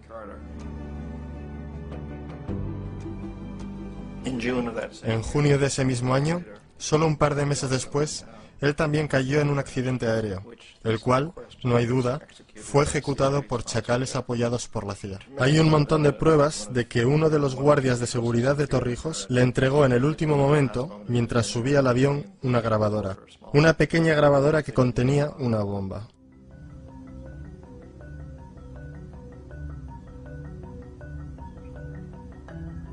Es interesante para mí cómo este sistema ha continuado de la misma forma por años, años y años, salvo que el asesino económico se ha vuelto mejor, mejor y mejor. Entonces nos las vimos muy recientemente con lo que pasó en Venezuela. Omar Torrijos, el presidente de Panamá, era uno de mis favoritos, ¿sabes? Realmente me gustaba, era muy carismático. Él era un tipo que realmente buscaba ayudar a su país. Y cuando quise sobornarlo, corromperlo, él dijo, mira John, me llamaba Juanito. Dijo, mira Juanito, yo no necesito el dinero. Lo que realmente necesito para mi país, que sea tratado justamente. Necesito, pues, que los Estados Unidos nos den lo que le deben a nuestra gente por toda la destrucción que han hecho aquí. Necesito estar en una posición donde yo pueda ayudar a otros países latinoamericanos a ganar su independencia y estar libres de esto, de esta terrible presencia del norte. Señores, ustedes nos están explotando miserablemente. Yo necesito tener el canal de Panamá de vuelta en las manos de la gente panameña. Eso es lo que yo quiero, así que déjame solo, ¿sabes? No trates de sobornarme. Era el año 1981 y en mayo Jaime Roldós fue asesinado. Y Omar era muy consciente de ello. Torrijos reunió a su familia y dijo, probablemente sea el siguiente, pero está bien, porque hice lo que vine a hacer, renegocié el canal. El canal ahora estará en nuestras manos, recién finalizamos de negociar el tratado con Jimmy Carter. En junio de ese mismo año, solo un par de meses después, él también cayó en un accidente aéreo, el cual, no hay duda, fue ejecutado por chacales apoyados por la CIA. Hay un montón de pruebas de que uno de los guardias de seguridad de Torrijos le entregó en el último momento, mientras subía al avión, una grabadora. Una pequeña grabadora que contenía una bomba.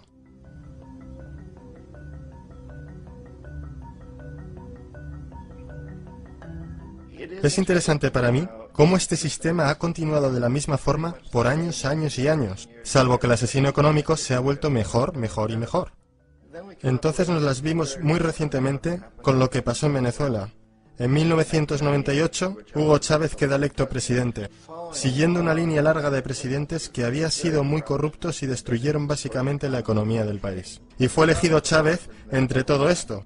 Chávez se paró frente a los Estados Unidos y lo hizo demandando primariamente que el petróleo venezolano fuera usado para ayudar a los venezolanos. Bueno, no nos gustó eso en los Estados Unidos, así que en 2002 se montó un golpe de Estado, el cual no hay dudas en mi mente, en la mayoría de las mentes de los demás, que la CIA estaba detrás de ese golpe.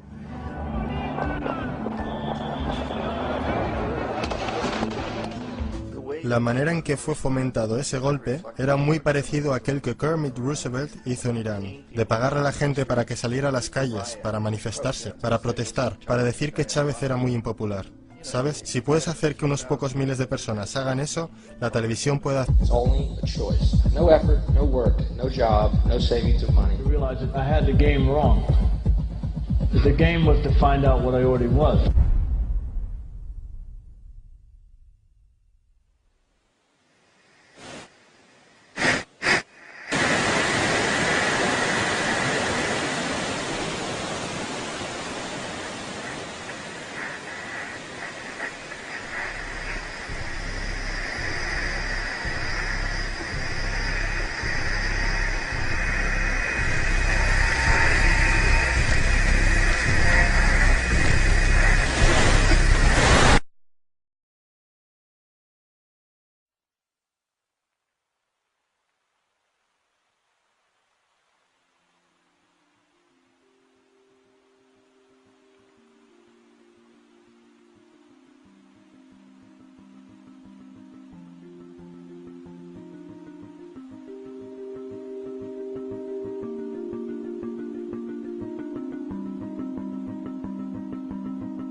We were saying how very important it is to bring about in the human mind the radical revolution. The crisis is a crisis in consciousness, a crisis that cannot anymore accept the old norms, the old patterns, the ancient traditions. And considering what the world is now, with all the misery, conflict, destructive brutality, aggression, and so on, man is still as he was. Is still brutal, violent, aggressive, acquisitive, competitive, and he has built a society along these lines.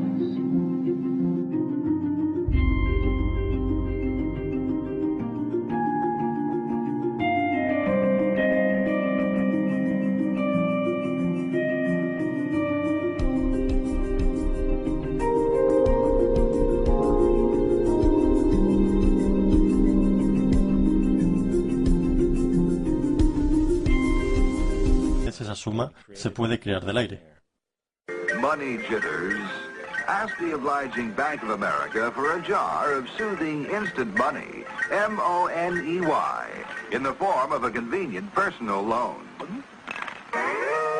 Así que, ahora que entendemos cómo es creado el dinero por este sistema bancario de reserva fraccionaria, una pregunta lógica pero ilusoria nos viene a la mente. ¿Qué es lo que le da a este nuevo dinero valor? La respuesta, el dinero que ya existe. El nuevo dinero roba valor del dinero ya existente, pues los fondos totales de dinero están siendo incrementados independientemente de la demanda de bienes y servicios. Y como la oferta y demanda define el equilibrio, los precios suben quitándole poder adquisitivo a cada dólar. Esto es generalmente conocido como inflación, y la inflación es esencialmente un impuesto escondido al público. What is the advice that you generally get? And that is inflate the currency. They don't say debase the currency. They don't say devalue the currency. They don't say cheat the people who are saved.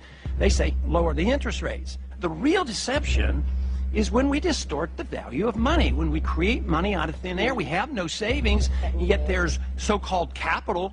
So my question boils down to this. How in the world can we expect to solve the problems of inflation, that is, the increase in the supply of money, with more inflation? Por supuesto, no se puede. El sistema de expansión monetaria de la reserva fraccionaria es inherentemente inflacionario, pues el acto de expandir las reservas monetarias sin haber una expansión proporcional de bienes y servicios en la economía siempre devaluará la moneda.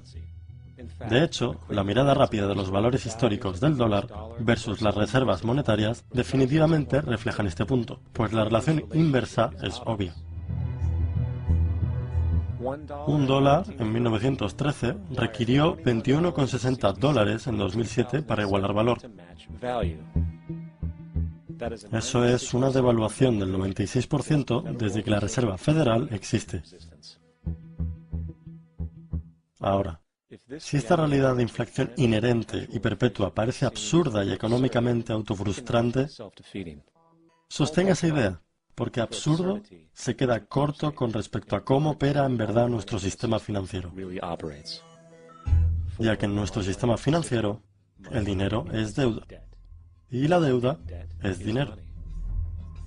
Aquí tenemos una gráfica de las reservas monetarias desde 1950 al 2006. Y aquí tenemos otra gráfica de la deuda nacional para el mismo periodo. Qué interesante que es que las tendencias son virtualmente las mismas, pues cuanto más dinero hay, más deuda hay. Cuanta más deuda hay, más dinero hay. Tan pronto ocurrió, las facturas de agua para los residentes locales ya empobrecidos se dispararon al cielo. No fue sino hasta una revuelta completa del pueblo que el contrato se anuló. Entonces está la liberación del comercio, o la apertura de la economía quitando las restricciones de comercio exterior. Esto permite un número de manifestaciones económicas abusivas, tales como que las corporaciones transnacionales traigan sus propios productos en masa, vendiendo más barato que la producción indígena y arruinando la economía local. Un ejemplo es Jamaica, que después de aceptar préstamos y condicionalidades del Banco Mundial, perdió sus mercados de cosechas más grandes debido a competencia con importaciones occidentales. Hoy, granjeros incontables están sin trabajo, pues son incapaces de competir con las grandes corporaciones. Otra variación es la creación de numerosas, aparentemente desapercibidas, desreguladas e inhumanas fábricas explotadoras, que toman ventaja de la economía impuesta. En adición, debido a la desregulación de la producción, la destrucción ambiental es perpetua, ya que los recursos a menudo son explotados por corporaciones indiferentes mientras liberan grandes cantidades de contaminación deliberada. La demanda ambiental más grande en la historia del mundo hoy viene de parte de 30.000 ecuatorianos y gente del Amazonas contra Texaco, de la que ahora es dueña Chevron. Así que es contra Chevron, pero por actividades conducidas por Texaco. Han estimado que han sido más de 18 veces lo que Exxon Valdez volcó en las costas de Alaska. En el caso de Ecuador no fue un accidente. Las compañías lo hicieron intencionalmente. Ellos sabían que lo estaban haciendo para ahorrar dinero en vez de arreglar la disposición apropiada. Además, un somero vistazo a los registros de rendimiento del Banco Mundial revela que la institución, que clama públicamente ayudar países pobres a desarrollar y aliviar la pobreza, no ha hecho nada, excepto incrementar la pobreza y la no distribución de riquezas, mientras las ganancias corporativas se elevan. En 1960, la brecha de ingresos entre 1/5 de la población y los países más ricos versus 1/5 en los países más pobres era 30-1. En 1998 era de 74-1. Mientras el Producto Bruto Global subió 40% entre 1970 y 1985, los que están en la pobreza en realidad son más, un 17% más. Mientras que de 1985 a 2000, aquellos que viven con menos de $1 al día se incrementaron un 18%. E incluso el Comité Económico del Congreso norteamericano admitió que hay un mero 40% de éxito de todos los proyectos del Banco Mundial. En los años 60, el Banco Mundial intervino en Ecuador con grandes préstamos. Durante los próximos... Ecuador, por muchos años fue regido por dictadores proamericanos, a menudo relativamente brutales. Entonces se decidió que habría una verdadera elección democrática. Jaime Roldós se postuló y su principal meta, dijo como presidente, sería asegurar de que los recursos de Ecuador se usarían para ayudar a la gente. Y ganó. De manera aplastante, por más votos de los que nadie ha ganado nunca en Ecuador, y comenzó a implementar estas políticas, para asegurarse de que las ganancias del petróleo fueran a ayudar a la gente. Bueno, a nosotros no nos gustaba esto en los Estados Unidos. Yo fui enviado como uno de varios asesinos económicos para cambiar a Roldós, para corromperlo, para darle la vuelta, para hacerle saber, ya sabes. ¿De acuerdo? Ya sabes. Puedes hacerte muy rico tú y tu familia si juegas nuestro juego. Pero si continúas intentando mantener estas políticas que has prometido, te vas a ir. Él no escuchaba. Fue asesinado. Tan pronto como cayó el avión, todo el área fue acordonada. La única gente a la que se le permitió entrar eran militares de una base americana próxima y algunos militares ecuatorianos. Cuando se lanzó una investigación, 2 de los testigos clave fallecieron en accidentes de tráfico antes que tuvieran la oportunidad de testificar. Un montón de cosas muy extrañas ocurrieron en torno al asesinato de Jaime Roldós. Yo, como la mayoría de la gente que realmente había visto este caso, no tenemos absolutamente ninguna duda de que fue un asesinato. Y por supuesto, en mi posición como asesino económico, yo siempre estuve esperando que algo le pasara a Jaime. Si iba a ser un golpe de estado o un asesinato, yo no estaba seguro, pero que lo iban a cesar sí, porque él no estaba siendo corrompido. Él no se permitía a sí mismo corromperse como nosotros queríamos corromperlo. Omar Torrijos, el presidente de Panamá, era uno de mis favoritos, ¿sabes? Realmente me gustaba. Era muy carismático. Él era un tipo que realmente buscaba ayudar a su país. Y cuando quise sobornarlo, corromperlo, él dijo, mira John, me llamaba Juanito. Dijo, mira Juanito, yo no necesito el dinero. Lo que realmente necesito para mi país, que sea tratado justamente. Necesito, pues, que los Estados Unidos nos den lo que le deben a nuestra gente por toda la destrucción que han hecho aquí. Necesito estar en una posición donde yo pueda ayudar a otros países latinoamericanos a ganar su independencia y estar libres de esto, de esta terrible presencia del norte. Señores, ustedes nos están explotando miserablemente. Yo necesito tener el canal de Panamá de vuelta en las manos de la gente panameña. Eso es lo que yo quiero, así que déjame solo, ¿sabes? No trates de sobornarme. Era el año 1981 y en mayo Jaime Roldós fue asesinado. Y Omar era muy consciente de ello. Torrijos reunió a su familia y dijo, probablemente sea el siguiente, pero está bien, porque hice lo que vine a hacer, renegocié el canal. El canal ahora estará en nuestras manos, recién finalizamos